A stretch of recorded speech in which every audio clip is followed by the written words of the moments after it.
Class UK LKG থেকেই আমি ওকে guide করছি। মানে ৪ বছর বয়স থেকে আমি ওকে গাইড করছি, পড়াচ্ছি, একটু, একটু করে ইংলিশ শেখাচ্ছি। আমি রবিবার করে একটা কোচিং ক্লাস করাই ওদেরকে। ফ্রিতেই আচ্ছা করাই ওটা আমি ২০০ টা বাচ্চাকে করাই। এবার ওইটা থেকে একটু, একটু করে ইংলিশ বলছে। অনেকে এটাও বলছে, "ইংলিশ বলতে এত কষ্ট হচ্ছে, বলার কি দরকার?" আরে বাবা! তাহলে তো আমাদের মতো অবস্থা হয়ে যাবে। কোনদিন বলার ভয়ে কোনদিন ভালো করে আমরা ছোটবেলায় বলতেই পারতাম না। নিশ্চয়ই। আমি আমি আপনার আরেকটা ভিডিও, একটি বাচ্চা একটি প্রোগ্রামিং ল্যাঙ্গুয়েজ শেখাচ্ছে, জ্যাঙ্গো বোধহয়। হুম, তো হুম। He was speaking completely in English, তাতেও এসে লোকজন কমেন্ট করেছে, কি দরকার ইংরেজি বলার, বাংলাতে বললেই হয়। হ্যাঁ, হ্যাঁ। আরে ভাই, তাহলে ও চেষ্টা করছে, এইটুকু একটি বাচ্চা, সেইটা অ্যাপ্রিসিয়েট করো। তুমি তুমি কে এমন হনু হয়ে গেছো যে তুমি এসে তাকে এরকম ভাবে ক্রিটিসাইজ করছো? এইটুকু বাচ্চা যে চেষ্টা করছে, না না, আপনি একদম ঠিক করছেন। আমি তো খুবই অ্যাপ্রিসিয়েট করি যে দিস গাই যত ছোটই হোক ভয় পাচ্ছে না। আমরা অনেক সময়, ইভেন এখন, আমি তো এখন প্রায় 11 বছর এই দেশে আছি, সারাক্ষণ ইংরেজিতে কথা বলতে হয় প্রফেশনালি। হুম, বাংলায় কারোর সাথে কথা বলতে পারলে এত ভালো লাগে, কিন্তু হুম। ইংরেজিতে তো বলতেই হয়। আমার কোনো জড়তা নেই, কোনো অসুবিধা নেই। স্টিল আমাদের মিস্টেক হচ্ছে, স্টিল আমাদের একটা দুটো ওয়ার্ড ভুল হচ্ছে। আমরা কেন, এই তো রোহিত শর্মা বললো, একটা মিস্টেক ধরতে পারলাম, আমি আমার বউকে দেখেছি, দেখ এই বাক্যটা ভুল বললো, কিন্তু ও কি ভয় পেয়ে আটকে যাচ্ছে, নাকি ও কারেক্ট করছে?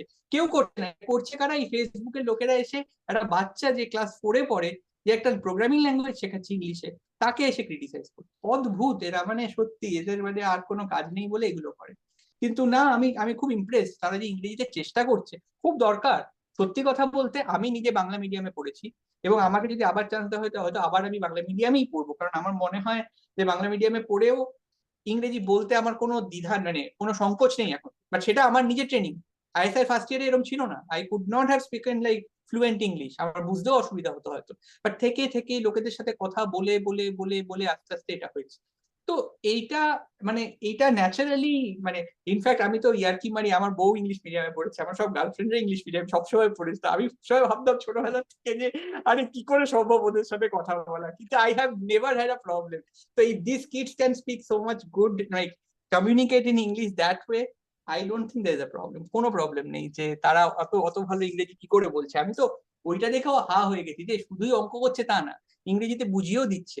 বাংলা লেখা নল, চৌবাচ্চা নলের অঙ্কও করছে, আবার ইংরেজিতে বোঝাচ্ছে। তো ও ওর মধ্যে অনেক রকম ট্যালেন্ট আছে, ওর কোনো অসুবিধা হবে না। এবং আপনি যেটা করছেন ঠিক আছে, এটা ওই লোকেরা কি বলবে তাতে কি।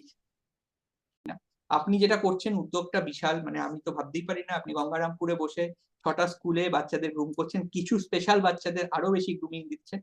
তো আমি আপনাদের মানে চাই আপনাদের স্কুল অনেক বড় হোক, অনেক নাম করুক, ফেসবুকে ভাইরাল হচ্ছে, অ্যাকচুয়ালি নাম করুক।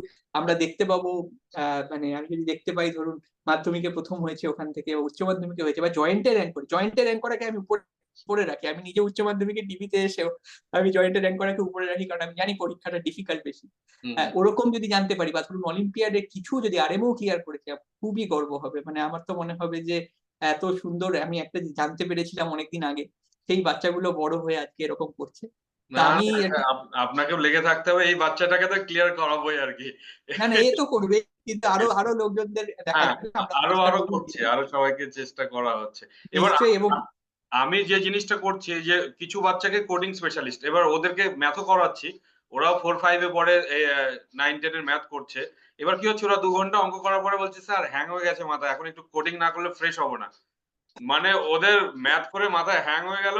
এবার ওরা কোডিং করবে।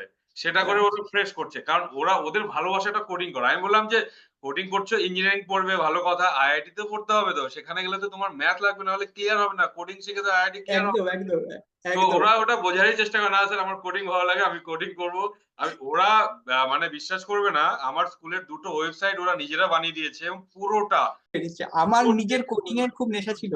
আমার ক্লাস 7 থেকে কোডিং এর নেশা এসেছিল, তখন প্রথম স্কুলে কম্পিউটার শেখানো হয়। আচ্ছা। কম্পিউটার ছিল না, কিন্তু আমি ওই স্কুলে গিয়ে গিয়ে কোডিং করতাম, যে ম্যাজিক স্কোয়ার কি করে বানাবো, ইয়ে কি করে করব, মানে একটা ক্যালেন্ডার কি বার পড়বে সেটা আমি মুখে মুখে ক্যালকুলেট করতে পারতাম, এটা কোডিং করে কি করে করব, এইসব কোডিং করতাম। তো আমি ক্লাস 7-8 প্রচুর টাইম ভাবতাম কোডিং করে কি কি করা যেতে পারে। বাট এরা অনেক এগিয়ে, কারণ এদের কাছে অনেক রিসোর্সও আছে, এরা কপি করতে পারছে, নিয়ে নিজেরাও করতে পারছে। আমার কাছে ওই রিসোর্স ছিল না। বাট আমি তো ওই ক্লাস 7-8-এ আমার ওই ভালোবাসাটা তখন জেগে গেছে। তখন মনে হতো যে না, কম্পিউটার সায়েন্টিস্টই হতে হবে, জীবনে আর কোনো ইয়ে নেই। কারণ তখন অঙ্কের দিকটাই করিনি, অঙ্কটা আমি পাজল ছিল, অঙ্ক করতে পারতাম, ভালো লাগতো। কিন্তু তো কেউ যদি ভালো কম্পিউটার সায়েন্টিস্ট হয়, তারা তো মানে দেখতেই পাচ্ছেন দুনিয়া জয় করে নেবে। তো ভালো, আপনি আপনি যে সব দিকে ব্যালেন্স করে যার যেটা ভালোবাসা সেটাকে এনকারেজ করছেন, রিয়েলি গুড। আমি আমি মানে অনেস্টলি হয়তো ইন্ডিয়া গেলে দেখা হবে। কিন্তু একদম, আমি একদম। আশা আমি আশা রাখবো। ডেফিনিটলি যা রিসোর্সেস হেল্প করতে পারি ডেফিনিটলি আমার দিক একবার থেকে করব। স্কুলে ভিজিট আ করারও একবার ইনভিটেশন দিয়ে রাখলাম সময় হলে নিশ্চয়ই চেষ্টা করব, নিশ্চয়ই বাচ পারবো, চেষ্টা করব এবং বাচ ঘোরা আসবো। হয়ে আর যাবে। চেষ্টা করব না, আসবোই। গ্রাম আপনি ঘোরা হয়ে যেটা যাবে। করছেন, আপনার উদ্যোগটা খুব ভাল লেগেছে আমার। মানে নট জাস্ট এই ভাইরাল হওয়া 1 কে 10 এর অঙ্ক করানো এটা নয়। আপনি জেনারেলি যেভাবে ভেবেছেন যে কিছু বাচ্চা যারা সত্যি ভালোবাসে, তাদের ভালোবাসাকে এনকারেজ করা, এইটাকে আমি বলব এবং এটা পরে গিয়ে তাদের খুবই হেল্প হবে। তারা আপনাকে ভগবান হিসেবে ভাববে, এখনই ভাবে হয়তো। কিন্তু পরে গিয়ে তারা যদি ফিরে তাকায় তখন তারা বুঝবে যে ওই ছোটবেলার ওই ট্রেনিং গুলো ওয়াজ ইম্পর্টেন্ট। নট বিকজ জাস্ট অঙ্ক করতে পারা, বাট ওই জেনারেল মানে লাইফের ট্রেনিং গুলো। তো তারা তারা হয়তো সেটা খুব ইয়ে হবে। না, আমি আমি ওদেরকে একটা কথা বলি আরকি যে, একজন আমাকে জিজ্ঞেস করলো যে, "আপনার স্বপ্নটা কি তাহলে?" আমি বললাম, "আমার স্বপ্ন এই যে বাচ্চাগুলোকে দেখছেন এর মধ্যে কেউ একজন নোবেল পুরস্কার পাবে।"